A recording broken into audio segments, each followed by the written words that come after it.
You're going to destroy your retirement. Not because the market crashes, not because of bad luck, not because you didn't save enough.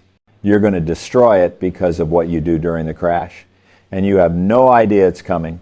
Let me tell you about 2008, the financial crisis, the worst market collapse since the Great Depression.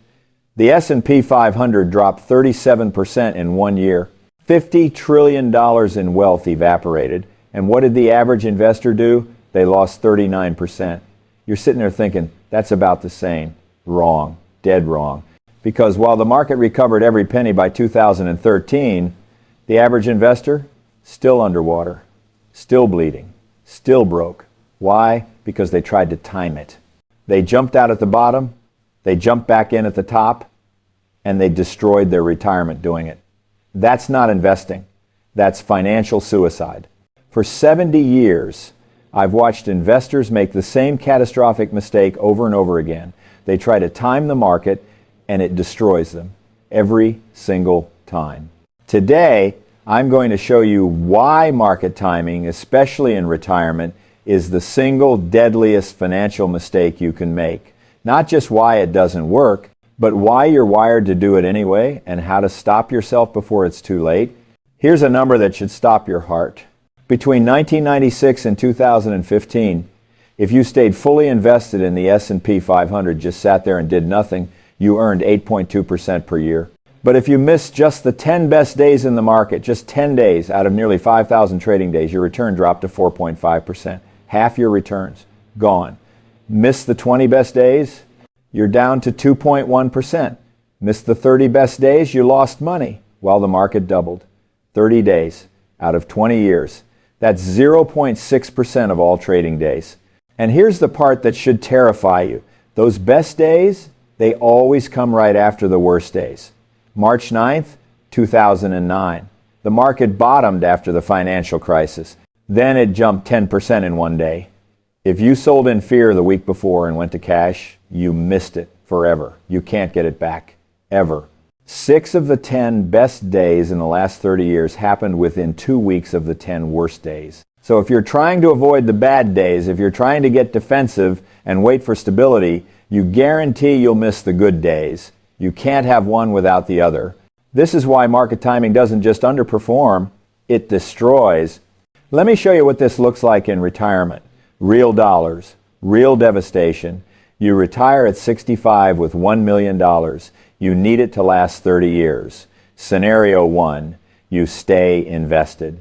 The market gives you 7% annually. You withdraw $40,000 a year to live on. You die at 95 with $1.5 million left over. You lived with dignity. You never worried about running out of money. You left something behind. Scenario 2, you try to time it. You get scared during one market crash. You sell and go to cash for just 1 year during the recovery. You miss a 25% gain. That 1 year costs you $250,000 forever because that money never compounds again. It's gone. Now, instead of dying with $1.5 million, you have $900,000. And you might actually run out of money before you die. One decision, one moment of fear, 1 year out of the market, your retirement destroyed. That's not a scare tactic, that's arithmetic. The math of compounding works both ways. It rewards patience, it punishes timing, and here's what makes it even deadlier for retirees. You're taking money out. When you're 30 and the market crashes, you keep adding money, you're buying shares cheaply. When it recovers, you're rich. But when you're 70 and the market crashes, you're selling shares to pay your bills, you're locking in losses permanently. This is called sequence of returns risk. And it's the silent killer of retirement. Here's how it works. The market crashes early in your retirement, say year 2. You're taking out $40,000 a year to live on. When your portfolio is down 30%, you have to sell more shares to get that $40,000. So when the market recovers, you have fewer shares left to grow. You just locked in your losses forever. Now imagine you tried to avoid that by selling everything before the crash. You're sitting in cash during the crash, feeling smart. Then the market bottoms. and you're terrified to get back in. Every day you wait, the market climbs higher, and you think, I'll wait just a little longer, I'll wait for the pullback. Then it drops 30% in 3 months, and you missed it. So you panic and buy back in near the top. Just in time for the next correction, you turned a temporary problem into a catastrophe. I've watched this happen thousands of times. In 1987, in 2000, in 2008. The pattern never changes. In October 1987, the market crashed 22% in one day, Black Monday. People panicked. They sold everything. They went to the cash. This is it, they said. The next Great Depression. The market recovered every penny within 2 years. The people who sold, most of them never got back in. They're still sitting in bonds 30 years later, wondering why they're broke. In 2000, the dot-com bubble burst. The NASDAQ dropped 78%. People who owned tech stocks got obliterated. But you know who got hurt worse? The people who sold everything, including their diversified index funds, because they were scared. They turned a tech stock problem into a total portfolio disaster. The S&P 500 was back to even by 2007. The timers still licking their wounds. In 2008, I was 79 years old. I'd had a heart transplant. I wasn't in great health. The financial crisis hit. The market dropped 50%. My portfolio, just like everyone else's, got cut in half. People ask me, Jack, aren't you scared? Aren't you going to do something? I said, I own American businesses. American businesses will recover. They always do. And I did nothing. I didn't sell a single share. I didn't get defensive. I didn't call my broker. I just held. By 2013, every penny came back, and then some. The people who sold, most of them are still trying to catch up. I was 79 years old during the worst financial crisis since the Great Depression. If I could stay the course at 79 with a bad heart, you can stay the course now. It's not about courage. It's about understanding. Crashes are temporary.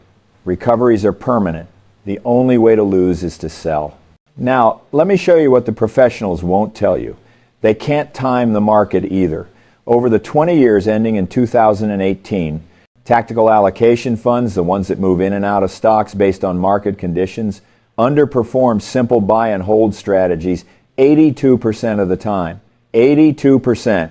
These are professionals, paid millions, with full-time research teams and sophisticated models, and they fail spectacularly.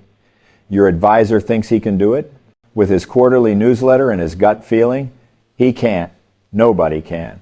The greatest investors in history all say the same thing. Our favorite holding period is forever. Peter Lynch. Far more money has been lost by investors trying to anticipate corrections than has been lost in corrections themselves. They didn't become billionaires by timing the market. They became billionaires by refusing to time the market, by staying invested, by being patient, by ignoring the noise. You're not being careful by timing the market, you're being reckless. Here's the question you need to answer right now. Are you an owner or are you a renter? Owners get wealthy. They buy. They hold. They stay invested through crashes and recoveries. Renters get destroyed. They try to time it. They jump in and out. They panic. Which one are you? Because if you're trying to time the market even a little bit, even with just 20% in cash, just in case you're a renter, and renters lose every time. Between 1996 and 2015, the average investor earned 2.1% per year. The S&P 500, 8.2% per year. Same market, 4 times the difference. Why? Because the average investor tried to time it, sold low, bought high, got whipsawed. Meanwhile, the people who did nothing, who just bought an index fund and held it, they quadrupled their money. Not because they were smarter, because they were more disciplined. In 2008, the average investor lost 39%. The S&P 500 lost 37%. About the same, right? Wrong. Because while the market recovered every penny by 2013, the average investor was still underwater. They tried to time it, they jumped out at the bottom, they jumped back in at the top, and they destroyed their retirement doing it. That's not investing. That's financial suicide. Now, you know what happens when you try to time the market, but here's what you don't know yet. Why are you going to try to do it anyway? Your brain is wired to destroy your retirement. Not because you're stupid, because you're human. Your brain was designed for survival 100,000 years ago, not for investing in the stock market. And that mismatch costs you a fortune. Next, I'm going to show you the exact psychological traps that make you panic and sell at the worst possible moment, why losing money hurts twice as much as gaining money feels good, and how that destroys your returns. Why you'll feel smart at every stage of destroying your retirement. And then I'm going to give you the system that makes it impossible to fall into those traps. But right now, understand this. Market timing doesn't just underperform. It destroys. The next crash is coming. Will you panic and sell, or will you stay the course?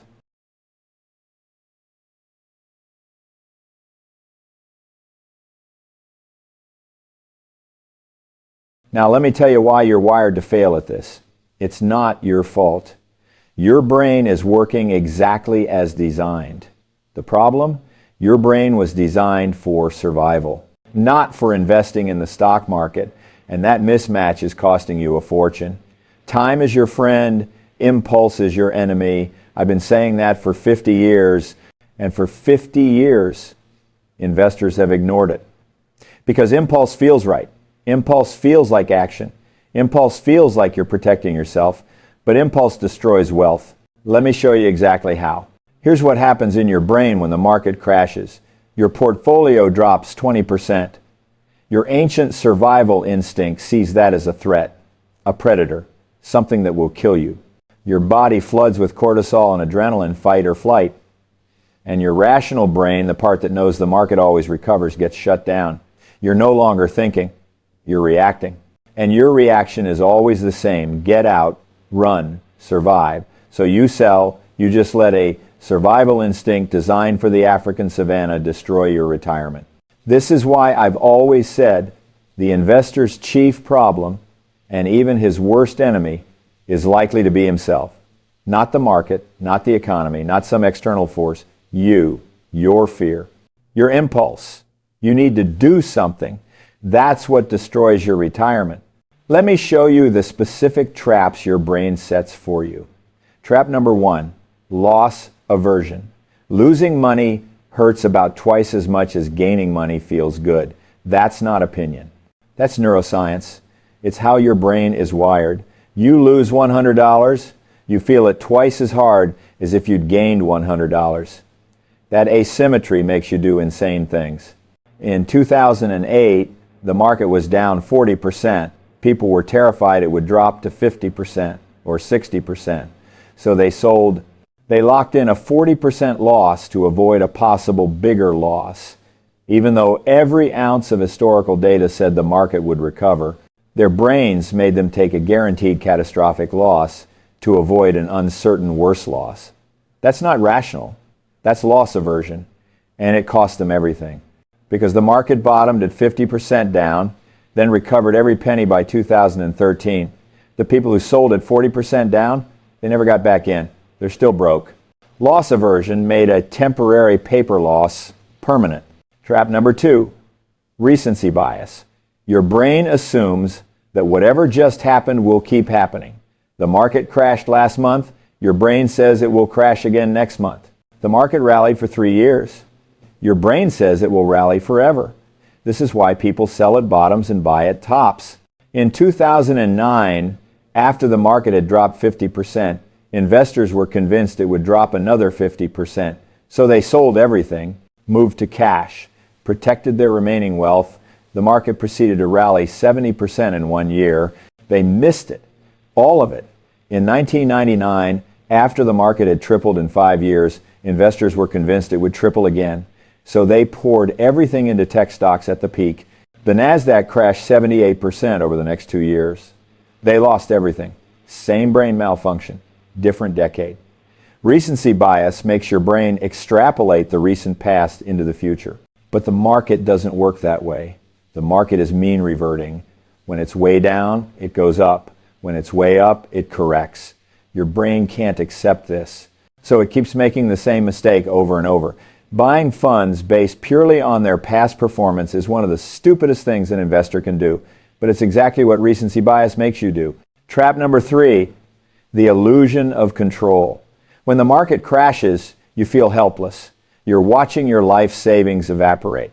And humans can't tolerate feeling helpless. So you do something, anything, just to feel like you're back in control. You sell, you move to cash, you rebalance defensively, and you feel better because you did something. Never mind that what you did was catastrophically wrong. You felt in control. And that feeling is worth $100,000 to your brain. I've watched this happen in every crash I've lived through. 1987, Black Monday. The market drops 22% in one day. People panicked, they sold, they did something, the market recovered every penny within 2 years. 2000, the dot-com bubble burst, NASDAQ dropped 78%. People sold everything, not just tech stocks, but their entire portfolios because they needed to feel like they were doing something. They turned a sector problem into a total disaster. 2008, financial crisis. Market drops 50%. People begged their advisors to get defensive, to do something. Their advisors obliged, moved them to cash, made them feel in control, and destroyed their retirements in the process. Here's what I did in 2008. I was 79 years old. I'd had a heart transplant. The market was crashing. People asked me, Jack, aren't you going to do something? I said, I am doing something. I'm doing nothing. Because the greatest enemy of a good plan is the dream of a perfect plan.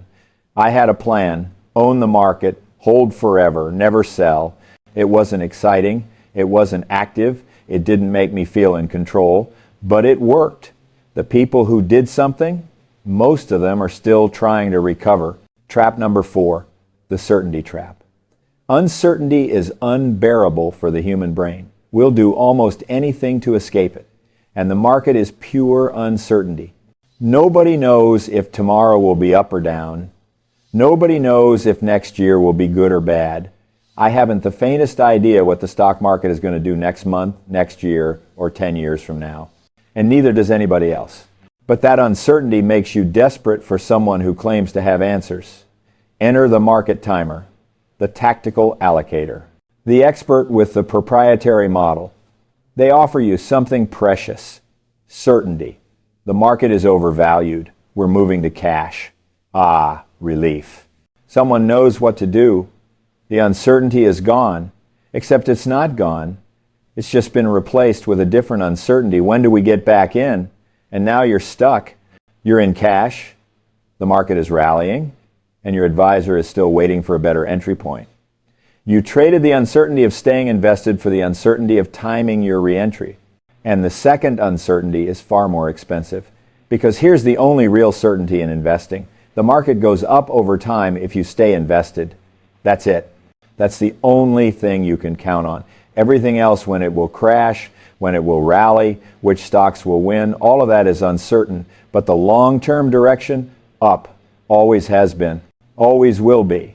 Unless you think American capitalism is dead, you should expect it to continue. Now let me show you the emotional timeline of every market crash. Because once you see this pattern, you'll recognize it. And maybe you'll avoid making the mistake. Stage 1, denial. The market drops 5%. It's just a correction. Healthy, normal, you're not worried yet. Stage 2, concern. The market drops 10%. Okay, this is getting serious, but I'll wait and see. You start checking your portfolio every day. Stage 3, fear. The market drops 15%. This could get bad. Maybe I should get defensive. You call your advisor. You Google, should I sell stocks? Stage 4, panic. The market drops 25%. I can't take this anymore. I need to get out now. You sell. You go to cash. You sleep better that night. This is where you destroy your retirement. Right here. Stage 4. Stage 5, the bottom. The market drops another 10%, then bottoms. You feel vindicated. You dodged a bullet. But then the recovery starts. Small bounce, 3%. You wait. Stage 6, paralysis. The market is up 10% from the bottom. Is this real, or is it a dead cat bounce? You're frozen, too scared to get back in. too scared to stay out. Stage 7, FOMO. The market is up 25% from the bottom. Everyone is making money. You're in cash, you panic and buy back in, right near the top of the recovery. Stage 8, the next correction, the market pulls back 10%, you're down again, and the whole cycle repeats. This is the pattern. This is how timing destroys every investor who tries it. You sell in stage 4, you miss the recovery in stages 5 and 6, you buy back in stage 7, and you lose in stage 8. Over and over and over. I've watched this happen in every crash for 70 years. The crashes change, the technology changes, the reasons change, but human nature never changes. And the pattern never changes. Here's the cruelest part. You feel smart at every stage. Selling in stage 4 feels like you're protecting yourself. Waiting in stage 6 feels like you're being patient. Buying in stage 7 feels like you're finally getting back in the game. Your emotions lie to you at every step. They make you feel right when you're actually destroying yourself. When the market is going down, it's easy to say, I'm getting out. When it's going up, it's easy to say, I'm getting back in. But that's exactly backwards. You should be buying when it's going down, selling when it's going up, but your brain won't let you. Your brain makes you do the opposite. This is why reversion to the mean is the iron rule of the financial markets, and why most investors never profit from it. They let their emotions overrule arithmetic. So how do you fight this? How do you override 100,000 years of evolution telling you to run? You can't rely on willpower. Willpower fails when fear spikes. You can't rely on discipline alone. Even disciplined people panic. You need proof. You need to see the people who beat this psychological trap and how they did it. Because the proof isn't in theory. It's in the real people who ignored their brains and became wealthy doing it. Let me show you who wins at this game. Not the smartest people, not the most educated people, not the people with the best advisors. The people who win are the ones who do nothing. The ones who are so boring, they don't even realize they're winning. Next, I'm going to show you the investors who actually beat the market, not by being clever, but by being simple. And then I'm going to give you the exact system that makes it impossible for you to fall into these traps. But right now, understand this. Don't let the daily noise drown out the long-term signal. Your brain will scream at you during the next crash. It will tell you to sell, to run, to do something. And if you listen to it, you'll destroy your retirement. Stay the course. No matter what happens, stay the course.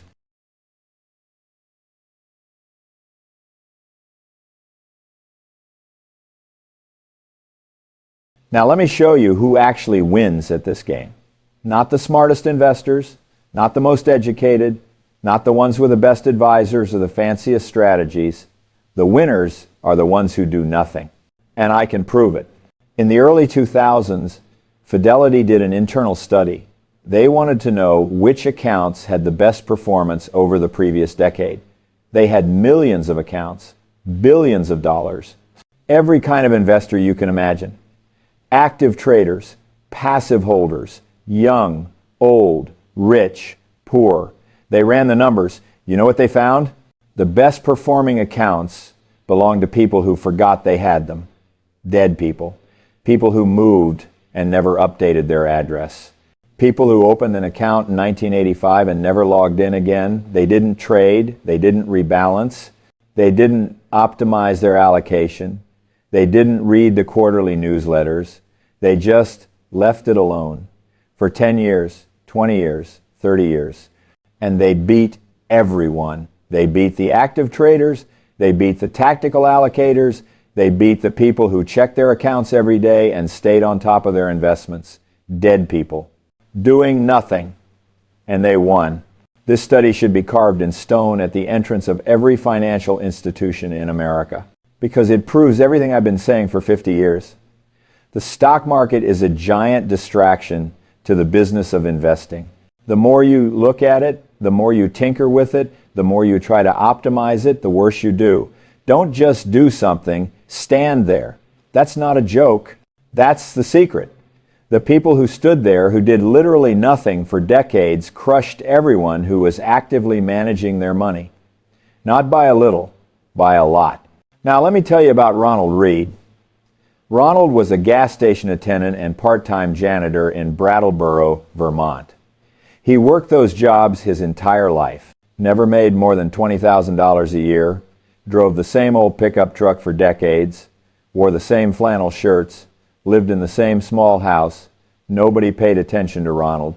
He was just a quiet guy who worked hard and lived simply. He died in 2014 at age 92.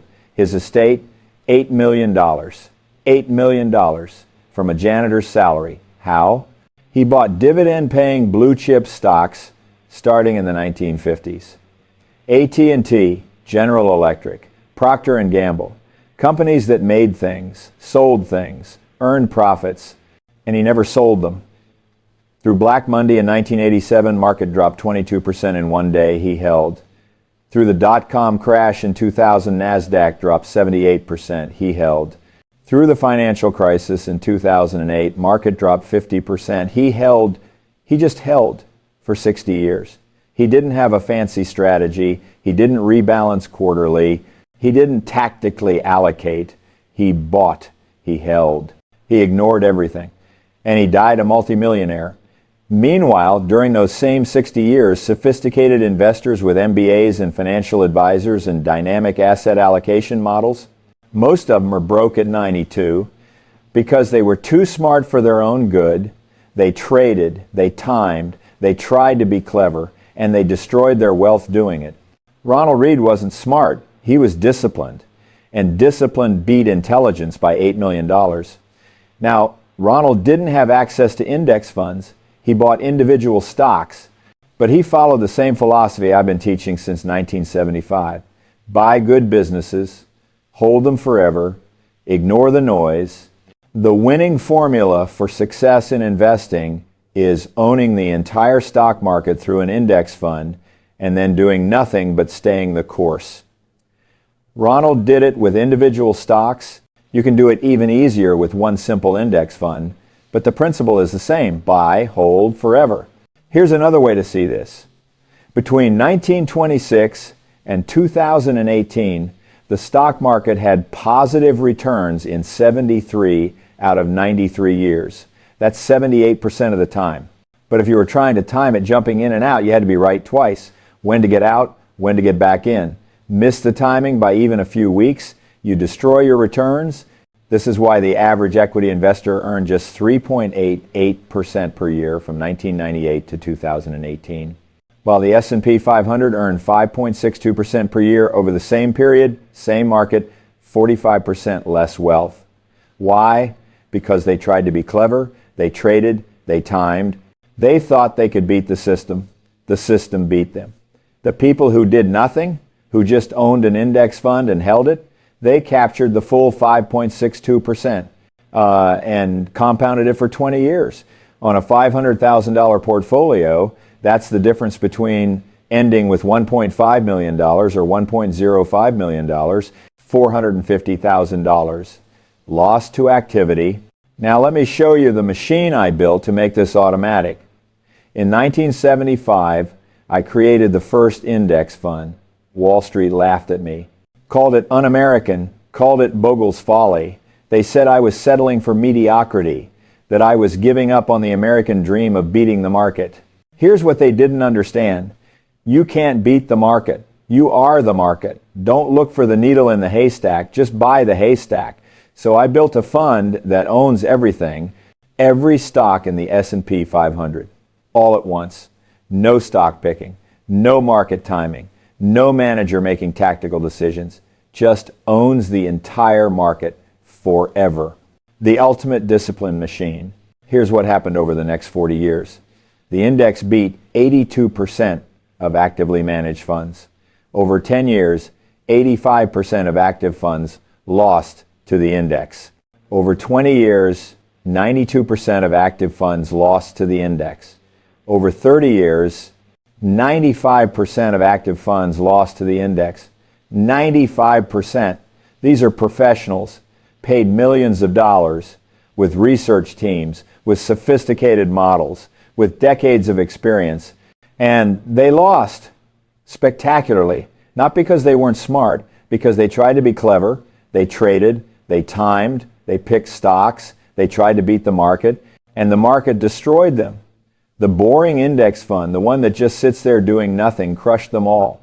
Not by being smart, by being simple, not by timing the market, by owning the market.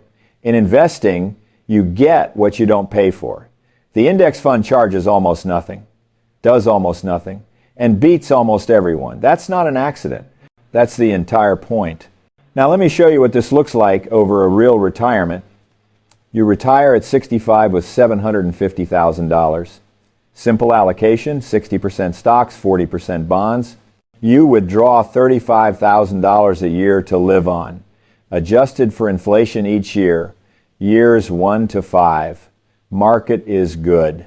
Your portfolio grows to $880,000 despite taking distributions. Year 6, market crashes, down 28%. Your portfolio drops to $650,000. You're terrified. You're 71 years old. You just lost $230,000 in 1 year. Your brain is screaming at you, get out, protect what's left, this could get worse. But you hold, you take your $38,000 distribution, you stay invested, years 7 to 10. Market recovers, you're back to $820,000. Years 11 to 15, steady growth. You're at $950,000 now. Year 16, another crash, down 22%. You're at $750,000, same place you started. You're 81 years old, and you're scared again, but you hold. You take your $44,000 distribution. You don't sell. Years 17 to 20, recovery and growth. You're at $920,000. Years 21 to 30, normal volatility. Some years up, some down. You're 95 years old now. You've taken out $35,000 adjusted for inflation every single year. Over $1.4 million in total distributions. Your portfolio, still worth $880,000. You never ran out. You lived with complete dignity. And you're leaving $880,000 behind. Now here's what would have happened if you panicked. Same scenario. Same starting balance. Year 6, market crashes 28%. You panic. You sell half and go to cash, just until things stabilize. Year 7, market rips 22%, but you're half in cash, you capture 11%. Year 8, your advisor finally moves you back to fully invested, but you missed half the recovery. By year 10, you're at $680,000 instead of $820,000. You just lost $140,000 to one timing mistake. Year 16, another crash. You do it again, sell half, miss the recovery, get back in late. By year 20, you're at $580,000. You're 85 years old. And you're running out of money. You start cutting your distributions. You move in with your kids. You lose your independence. Same market, same crashes, same lifespan. The only difference? One person stayed invested. One person tried to time it. Timing destroyed the second retiree. Not theory. Arithmetic. Here's what all the winners have in common. They buy and hold. No trading, no timing. They own the whole market, no stock picking. They ignore the noise, no financial news, no predictions. They keep costs low. Index funds, not active funds. They never panic. They hold through every crash. They're boring, no excitement, no drama. That's it. That's the entire pattern. And here's what they don't do. They don't try to time the market. They don't pick individual stocks. They don't listen to market predictions. They don't trade frequently. They don't pay high fees. They don't panic during crashes. Simple beats smart every single time. Between 1998 and 2018, 94% of tactical allocation funds underperformed the simple buy and hold strategy. The average smart money investor underperformed the index by 3 to 4% per year. On a $500,000 portfolio over 30 years, that's over $800,000 in lost wealth. $800,000 lost not to bad luck, lost to being clever. The dumb money, the people who bought an index fund and did nothing, crushed them. Not sometimes, every time. Not by a little, by a lot. The greatest enemies of the equity investor are expenses and emotions. The index fund eliminates the expenses. Staying the course eliminates the emotions. That's the secret. That's always been the secret. Now you know who wins. Dead people, janitors, index fund holders who do nothing. The pattern is clear. The proof is undeniable. But knowing you should stay invested isn't enough. Because when the next crash comes, and it will come, your brain will override everything you know. You'll panic, you'll want to sell, you'll need to do something. And unless you have a system that makes it impossible to panic, you'll destroy your retirement just like everyone else. In the next part, I'm going to give you that system, the exact protocol that makes market timing physically impossible, the system that turns you into one of the winners. The system that saved millions of investors and will save you. Time is your friend, impulse is your enemy.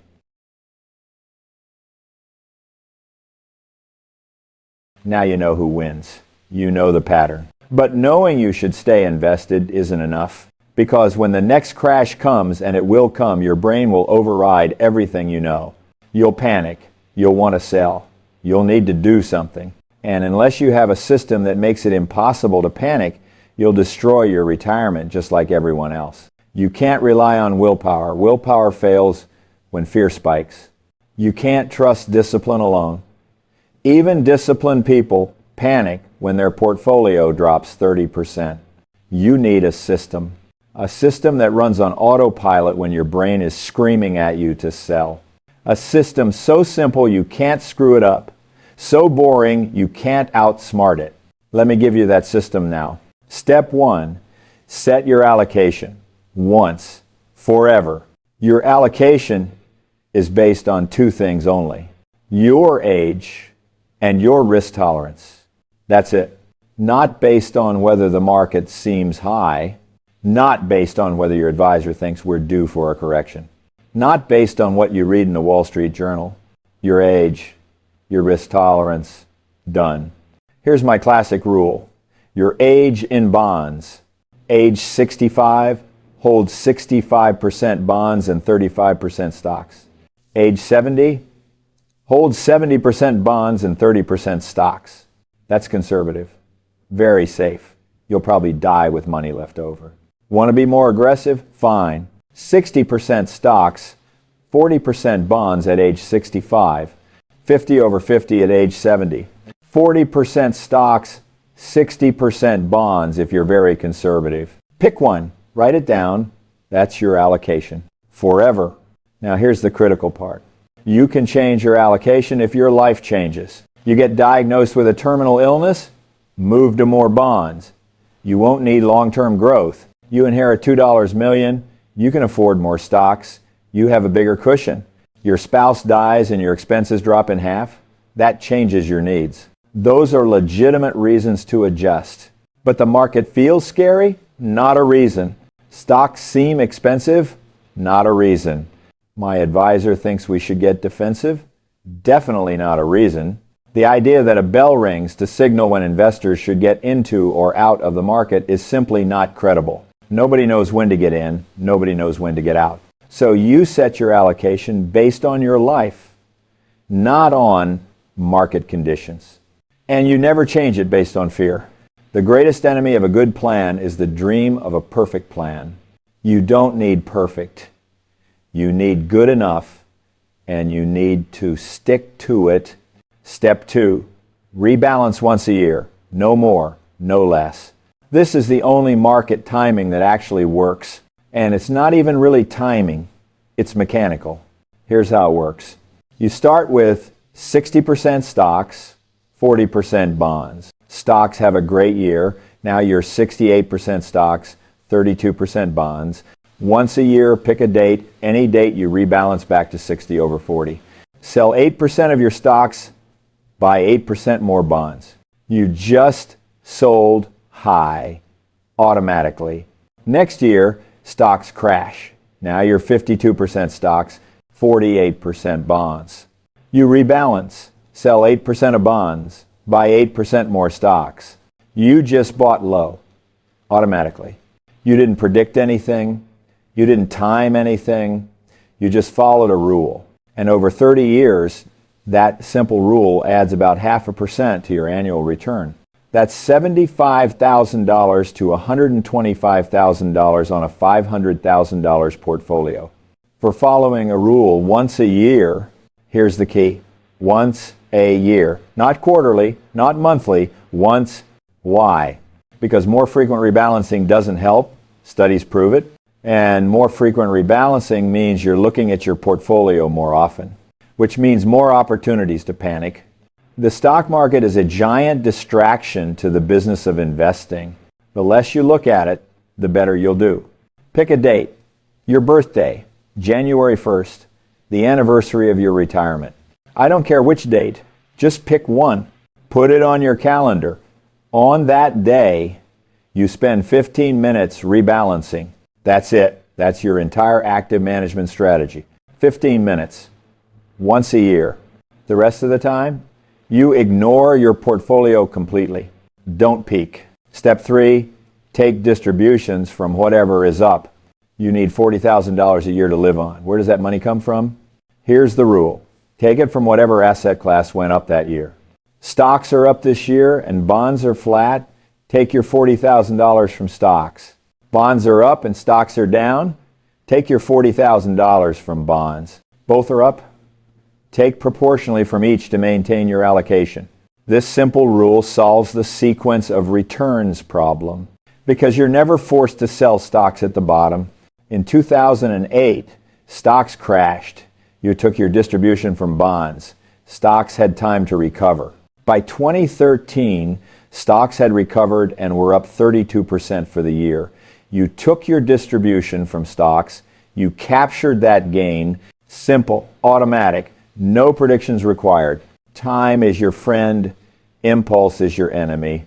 This system gives stocks time to recover.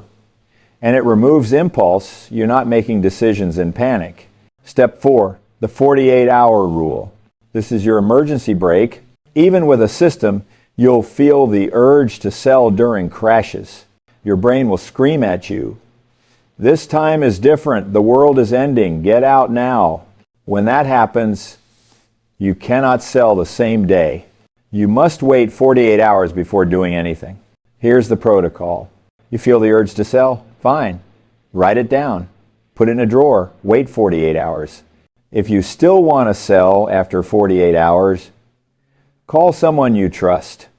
Talk it through. Wait another 24 hours. 99 times out of 100, the urge will pass. Because panic is temporary. It peaks and then subsides. But if you sell during the peak of your panic, you make it permanent. The 48-hour rule gives panic time to subside. And it saves your retirement. The stock market is designed to transfer money from the active to the patient. Be patient. Step 5, turn off the noise. Right now, today, do these things. Delete your brokerage app notifications. You don't need to know your portfolio is down 3% today. Stop watching CNBC. Financial news exists to make you anxious, to make you feel like something is always happening. Turn it off. Unfollow every financial guru on social media, every market commentator, every tactical investor. They're noise. Stop reading market predictions. Nobody knows what happens next. The predictions are worthless. Check your balance once a year when you rebalance. That's it.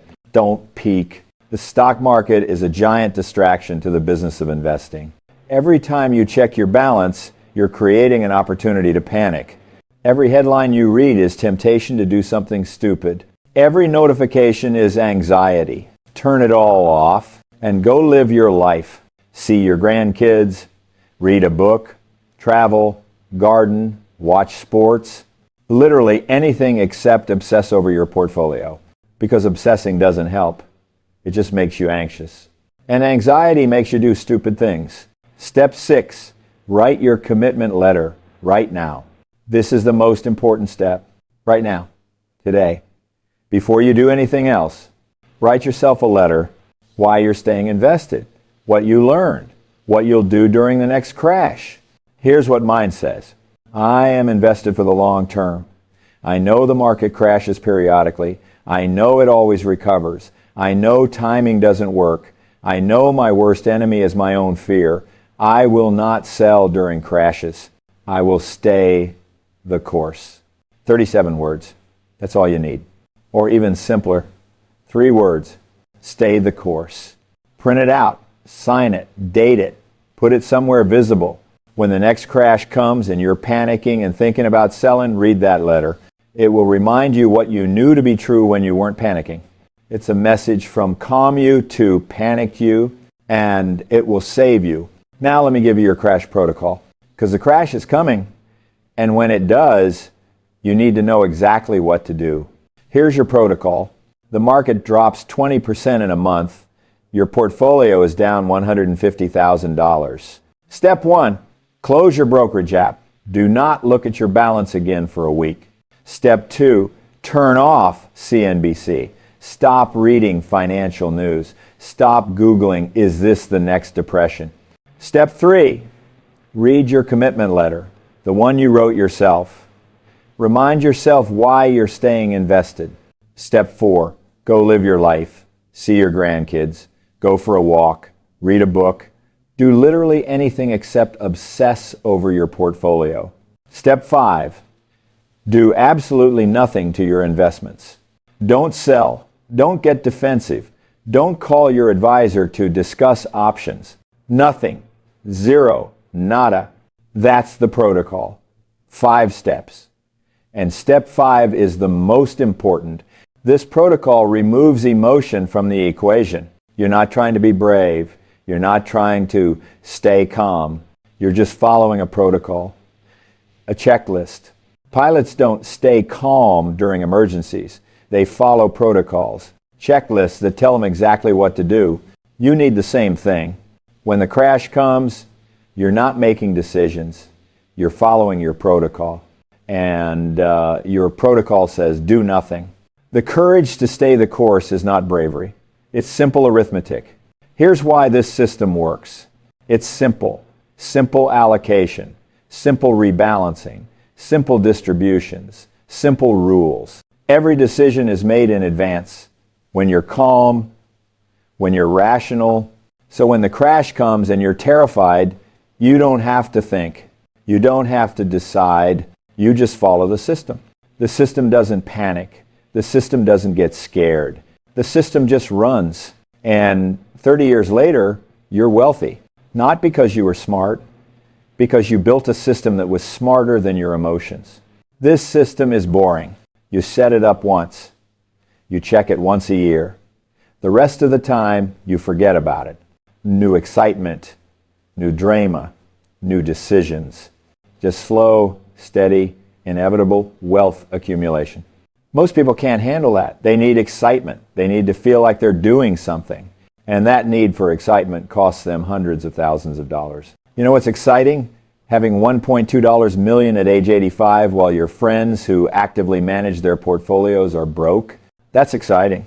The journey is boring. The destination is spectacular. Don't just do something. Stand there. The winning formula for success in investing is owning the entire stock market through an index fund and then doing nothing but staying the course. That's it. That's the entire secret. Own everything, do nothing, stay the course. You now have the exact system, simple allocation, annual rebalancing, distributions from what's up, 48-hour rule, turn off the noise, commitment letter, crash protocol, 7 steps, 1 hour to set up, 15 minutes a year to maintain. That's all it takes.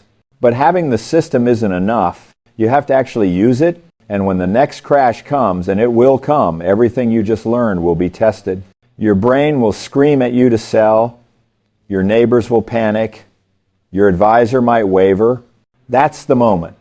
That's when you find out who you are. Are you a timer, or are you a holder?